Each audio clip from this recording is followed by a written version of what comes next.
ఏంటిదండి ఇది? నన్నారి. ఓ సుగంధి అంటాం, నన్నారి అంటాం. Okay, cheers with my protein. సరికి ఇష్టకామేశ్వరి టెంపుల్కి వెళ్ళేసరికి 5 అవుతుంది. ఏమున్నాయి? ఏంది? గుంటూరు కారం. ఏందన్నో గుంటూరు కారం. ఓయ్ అమ్మ, మహేష్ బాబు అన్న ఉన్నాడు. జై బాలయ్య. బాబోయ్, ఇది ఎక్కడ మాస్ మామ? వీర నరసింహారెడ్డి. యా మామూలు మాస్ కాదయ్య. సో ఇది పరిస్థితి. ఏం చేశానంటే మార్నింగ్ 250 grams ఆఫ్ పన్నీర్తో సో హోల్ డే మీల్ లా చేసా.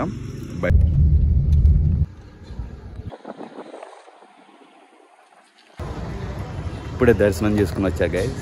అద్భుతం, చాలా అద్భుతం, మహా అద్భుతం.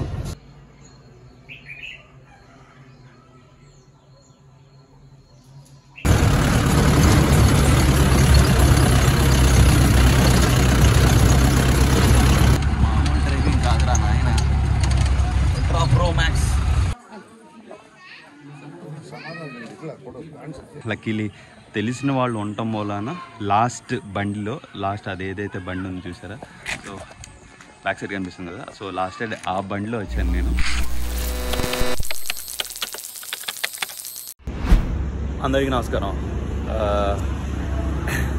థంబ్నెయిల్ చూస్తే ఈ పాటికి అర్థమైపోయి ఉంటుంది నేను ఎక్కడికి వెళ్తున్నాను ఏంటి అని. సో బేసిక్గా ఏంటంటే ఈ వీడియో తీయాలా వద్దా అని చెప్పి ఆలోచిస్తా తీస్తున్నానండి. ఎందుకంటే నాకు ఇంట్రెస్ట్ లేదు, బట్ అయినా సరే ఎందుకో తీద్దాం, బ్లాగ్ చేద్దాం అని చెప్పి చేస్తున్నా అనమాట. ప్రజెంట్ అయితే మనం విజయవాడ నుంచి శ్రీశైలం వెళ్తున్నాం. శ్రీశైలం మధ్యలో ఇష్టకామేశ్వరి టెంపుల్కి వెళ్ళి అక్కడి నుంచి తర్వాత రేపు ఎర్లీ మార్నింగ్ 5కి చిన్న నా పర్సనల్ కార్యక్రమం ఒకటి ఉంది శ్రీశైలంలో. అది అయిపోయాక మళ్ళీ రిటర్న్ విజయవాడ అనమాట. సో అంతకన్నా ముందు మనం విజయవాడ నుంచి శ్రీశైలం వెళ్తున్నాం. విజయవాడ నేను అరౌండ్ 11 o'clockకి స్టార్ట్ అయ్యాను. తర్వాత ఇప్పుడు అరౌండ్ పెట్రోల్ కోసం అని చెప్పేసి దిగాను అనమాట. ఒక 12:30 అవుతుంది అరౌండ్ ఇప్పుడు. సో ఐ థింక్ రీచ్ అయ్యేసరికి ఇష్టకామేశ్వరి టెంపుల్కి వెళ్ళేసరికి 5 అవుతుంది. మధ్యలో లంచ్ చేసి తర్వాత అసలు ఆ ఇష్టకామేశ్వరి టెంపుల్లో ఏముంది, తర్వాత శ్రీశైలంలో రేపు ఏం చేస్తున్నాను కార్యక్రమం, తర్వాత నా డైట్ ఎలా ఉంది, అవన్నీ మాట్లాడుకుందాం పదండి.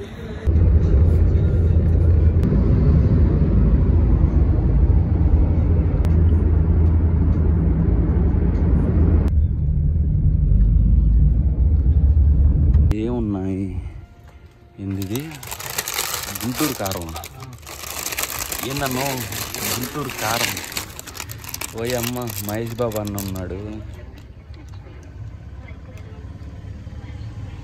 మరి అట్లా ఉండిద్దమ్మా. జై బాలయ్య. బాబోయ్, ఇది ఎక్కడ మాస్ మామ? వీర నరసింహారెడ్డి. అయ్యా మామూలు మాస్ కాదయ్యా. సో ప్రెజెంట్ ఇప్పుడు లంచ్ కోసం అయితే ఆగామండి. సో మీ అందరికీ తెలుసు నేను లంచ్ ఇంటి దగ్గరే ప్రిపేర్ చేసేసుకుని ఎప్పుడు బయటకు వస్తాను అనమాట. అంటే నా ప్రోటీన్ కానీ నా ఫుడ్కి సంబంధించింది కానీ.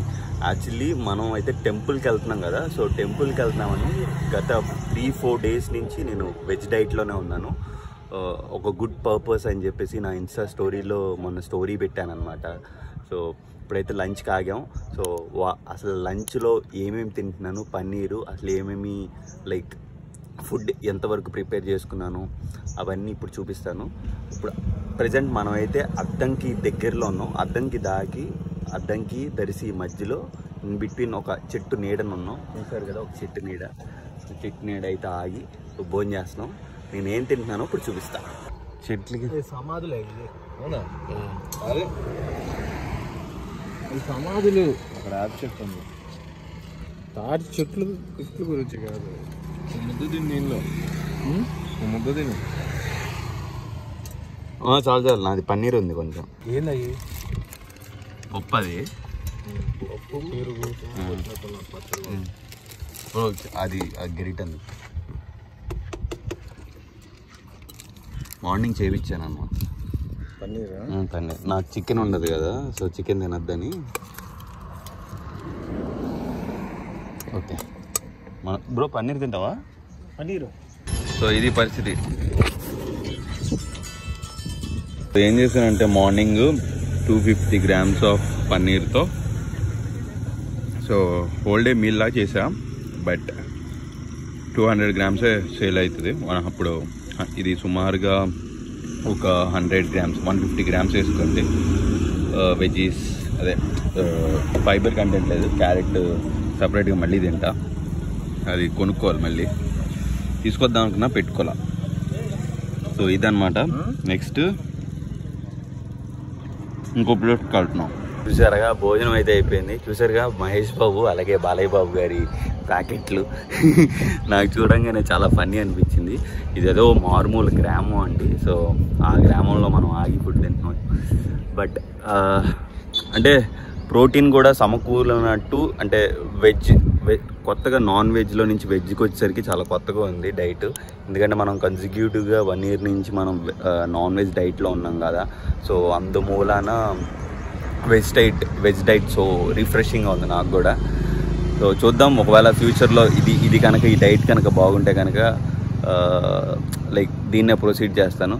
కాకపోతే ఇక్కడ వచ్చే సమస్య ఏంట్రా అంటే వెజ్ డైట్లో మనకి క్యాలరీస్ ఎక్కువ ఉంటుంది, నాన్ వెజ్ డైట్లో క్యాలరీస్ తక్కువ ఉంటుంది. You can still build it, body మనం పెంచుకోవచ్చు. బట్ ఆన్ అండ్ ఆఫ్ ఉంటుంది, like on and of in the sense like calories point of వ్యూలో. సో అందుకనే మోస్ట్ ఆఫ్ ది నా డైట్ మొత్తం నాన్ వెజ్ డైట్లోనే ఉంది త్రూ అవుట్ మై కాంపిటీషన్స్ ఇది అనమాట. సో అది ఇప్పుడు ప్రెజెంట్ అయితే మనం ఇక్కడ నుంచి వెళ్ళిపోతున్నాం, టెంపుల్కి వెళ్ళిపోదాం. ఇక్కడ నుంచి 150 kilometers ఉంది. సో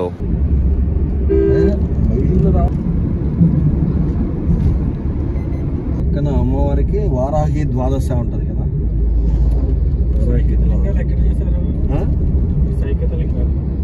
ఇక్కడే సముద్రం కూడా ఉన్నది. ఇది నెల్లూరు. మంచి సర్వత్ తాగమ్మా, లెమన్.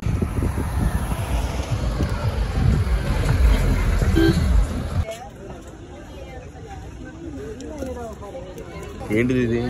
ఏంటి సార్ ఇది? ఏంటిదండి ఇది? నన్నారి. ఓ సుగంధి అంటాం, ఇలా నన్నారి అంటాం. Okay, cheers with my protein. ఇవ్వండి, మాట్లాడదా అన్నారా కాన్ఫరెన్స్ లో?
ఫైనల్లీ శ్రీశైలం అయితే వచ్చామండి.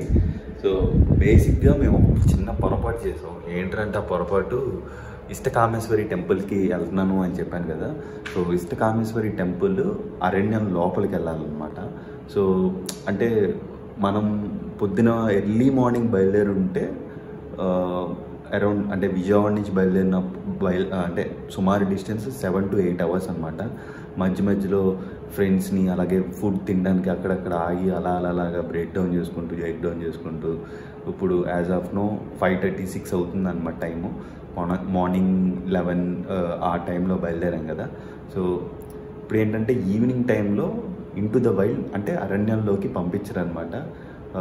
ప్రీవియస్లీ అయితే ఒక 2 years బ్యాక్ నేను వచ్చినప్పుడు మామూలుగా పంపించేసేవాళ్ళు, ఏదో ఒక లైక్ మన కార్లో కాదు, సపరేట్గా వైల్డ్ లోపలికి వెళ్ళేటప్పుడు ఏదైతే వెహికల్ ఉంటుందో ఆ వెహికల్లో పంపించేవాళ్ళు. ఇప్పుడు అది కూడా ఫారెస్ట్ డిపార్ట్మెంట్ వాళ్ళు పంపించారు. ఇప్పుడు యాజ్ ఆఫ్ నో ఏంట్రా అంటే 8:30కి ఎర్లీ ఇన్ ద మార్నింగ్ వాళ్ళ వెహికల్లోనే వెళ్ళాలి అని చెప్పారనమాట. సో ఇదొక బిగ్ మిస్టేక్. రేపు నేను చెప్పా కదా, రేపు నాకు వేరే కార్యక్రమం, వేరే యాక్టివిటీ ఉందని చెప్పేసి టెంపుల్లో. సో మెయిన్ వచ్చిన ఎజెండా అదనమాట. సో అది ఫినిష్ చేయాలి.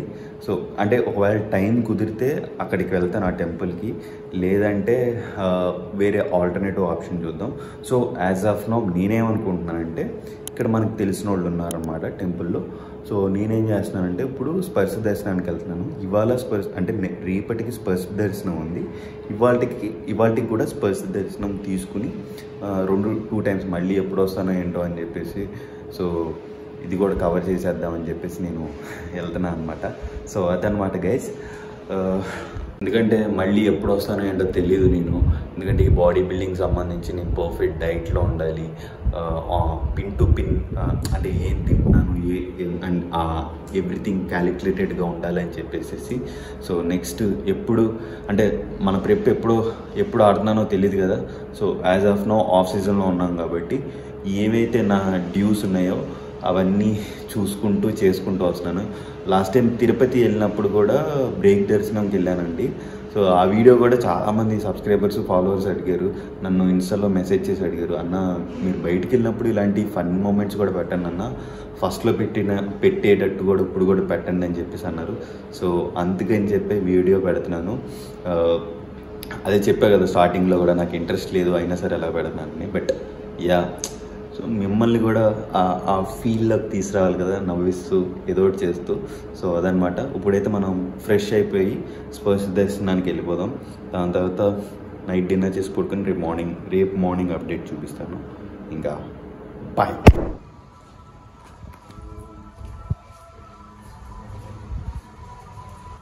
మీ కులదైవం? సార్ గారి కులదైవం అండి. హక్ చేసుకున్నారుగా. మంచిగా ఫోటో. ఇప్పుడే దర్శనం చేసుకుని వచ్చా గైస్. అద్భుతం, చాలా అద్భుతం, మహా అద్భుతం. ఎలా అంటే స్పిరిచువల్గా నేను చాలా లైక్ ఐ కాంట్ ఎక్స్ప్లెయిన్ అనమాట. ఎందుకంటే చాలా రోజుల తర్వాత వచ్చాను, ఎందుకంటే ఆల్మోస్ట్ 2 years తర్వాత అనుకుంటా నేను వచ్చింది. సో రేపు మళ్ళీ ఇంకొక దర్శనం ఉంది, స్పర్శ దర్శనం. లెట్స్ సీ రేపు మార్నింగ్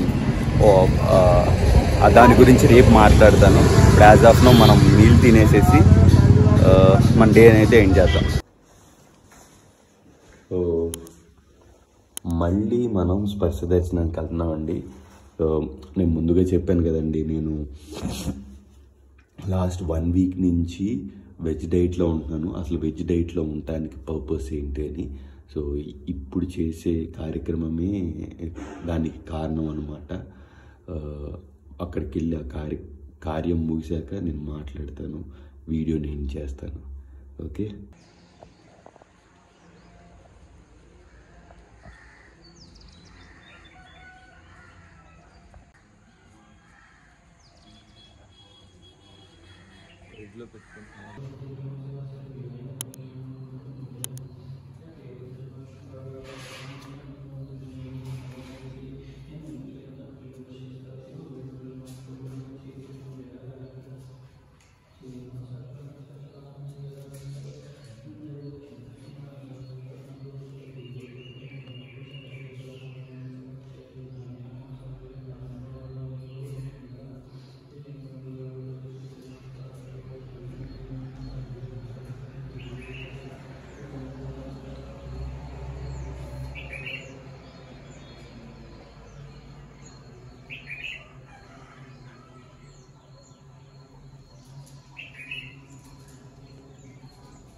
సో మొబైల్ ఫోన్ లేకపోవటం వలన నేను దైవస్థానంలో జరిగే యాక్టివిటీ మొత్తం చూపించలేదు. సో అసలు యాక్చువల్లీ ఏం జరిగిందంటే, మా పేరెంట్స్ రాలేదన్నమాట. సో వాళ్ళ ప్లేస్లో నేను వెళ్ళి కుంకుమార్చన, అమ్మవారికి భ్రమరాంబికాదేవికి కుంకుమార్చన, అలానే అయ్యవారికి హోమం కూడా చేయించాను నేను. హోమం ఎప్పటి నుంచో డ్యూ ఉందన్నమాట నాది. సో ఆ హోమము దాని తాలూకు అన్నీ చేయించాను. ఎందుకంటే రానున్న రోజులు చాలా చాలా ఇంపార్టెంట్ అని చెప్పేసి మా ఇంట్లో వాళ్ళకి కానీ లైక్ నా సబ్స్క్రైబర్స్కి, నా ఫాలోవర్స్కి కూడా చాలా అద్భుతంగా వాళ్ళు కూడా వెళ్ళిపోవాలి నెక్స్ట్ లెవెల్ అని చెప్పేసి అంచేత నేను మంచి ఒక కార్యక్రమం అయితే చేశాను అనమాట. That is the main reason నేను వెజ్ డైట్లోకి ఉండటానికి కారణం లాస్ట్ 1 వీక్ నుంచి. సో ఇప్పుడు మన దర్శనం అయిపోయింది. చెప్పు కదా స్టార్టింగ్లో మనం ఇష్టకామేశ్వరి టెంపుల్కి వెళ్ళాలని చెప్పేసి. సో ఇప్పుడైతే మనకి దొరికింది. బట్ యాజ్ ఆఫ్ నో 10 గంటలు అయిందండి. 8:30కి వెళ్ళాల్సిన వాళ్ళం, 10కి వెళ్ళాం. బట్ నాకు తెలిసిన వాళ్ళు లోపల అటవీ శాఖకి సంబంధించిన ఆఫీసర్స్ కొంతమంది తెలిసిన వాళ్ళు ఉన్నారు. సో వాళ్ళు మనకి మార్గం చూపించారు వెళ్ళటానికి. ఇప్పుడైతే అక్కడికి వెళ్తున్నాం, చూపిస్తాను ఆ పద్ధతి అంతా మీకు. శైలపుత్రి దేవాలయం. ఇప్పుడు ఆ దేవాలయాన్ని ఇష్టకామేశ్వరి ఆలయం అని పిలుస్తారు. మీరు ఎప్పుడైనా శ్రీశైలం వెళ్ళారనుకోండి, ఇది చాలా అడ్వెంచరస్ ట్రిప్ అది, కానీ ఖచ్చితంగా ఈ ఆలయానికి వెళ్ళిరండి. అక్కడ ఒక చిన్న గుహ లాంటిది ఉంటుంది. ఆ గుహలో ఒక ఇంత అమ్మవారి విగ్రహం ఉంటుంది. అది మాస్టర్ కే గారు వెళ్ళిన సమయంలో అయితేట చంద్రోదయం సమయానికి రంగులు మారేది ఆ విగ్రహం. అంటే ఒకసారి కుంకుమ రంగులోకి వచ్చేది, ఒకసారి బంగారపు రంగులో కనిపించేది. అలాగా శ్రీశైలం దేవాలయం నుంచి 20 కిలోమీటర్ల దూరం అది. మీకు శ్రీశైలం దేవాలయం కూడల్లో బోలెడు జీపులు దొరుకుతాయి. ఇష్టకామేశ్వరికి వెళ్ళాలి అంటే వాళ్ళే పిలుస్తూ ఉంటారు కూడా, ఇష్టకామేశ్వరి రండి అని. ఆ జీపు ఒక 10 కిలోమీటర్లు మామూలుగా వెళ్తుంది. అక్కడి నుంచి అడవి వస్తుంది. అదొక చిత్రమైన అనుభవం, కొంచెం భయం కూడా వేస్తుంది. ఆ జీప్ ఇలా లోయల్లోకి వెళ్ళిపోతూ ఉంటుంది. ఆ రోడ్లన్నీ రాళ్ల మయం అనమాట. మనకి పక్క నుంచి జలపాతాల హోరు, జంతువుల అరుపులు అవన్నీ వినిపిస్తూ ఉంటాయి. కొన్నిసార్లు మనకి జింకలు అవి కూడా కనిపిస్తూ ఉంటాయి. ఆ జీప్ అసలు ఎలా వెళ్తుందంటే మనం పడిపోతామేమో అన్నంత భయం వేస్తుంది మనకి. కానీ కొంచెం ఈ అడ్వెంచరస్ ట్రిప్స్ ఇష్టం ఉన్న వాళ్ళైతే అసలు అద్భుతంగా ఉంటుంది ఆ యాత్ర. చివరికి ఒక 45 నిమిషాలు, గంట పడుతుంది అక్కడికి వెళ్ళడానికి. ఈ దేవాలయానికి తీసుకెళ్తారు. చిన్న దేవాలయం అంతే ఇది.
లోపల గుహలో అమ్మవారి విగ్రహం. అక్కడ పరమేశ్వరుణ్ణి పొందడం కోసం అమ్మవారు తపస్సు చేశారు అని చెప్పి మన ఋషులు చెప్తారు. కానీ వృద్ధులు మాత్రం దయచేసి వెళ్ళకండి. ఆ జీపు ప్రయాణం చాలా కష్టంగా ఉంటుంది.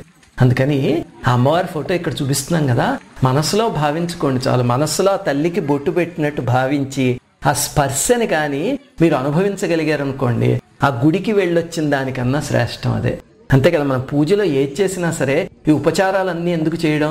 ఆ ఒక్కొక్క ఉపచారం చేసేటప్పుడు ఇప్పుడు ఏదో పాదయోః పాద్యం సమర్పయామి అంటే స్వామి పాదాలు కడిగినట్టు, పాదాల మీద మనం తల పెట్టుకున్నట్టు, పువ్వులు వేసినట్టు అది అనుభవించగలిగితే అప్పుడు ఆ పూజ ఫలిస్తుంది.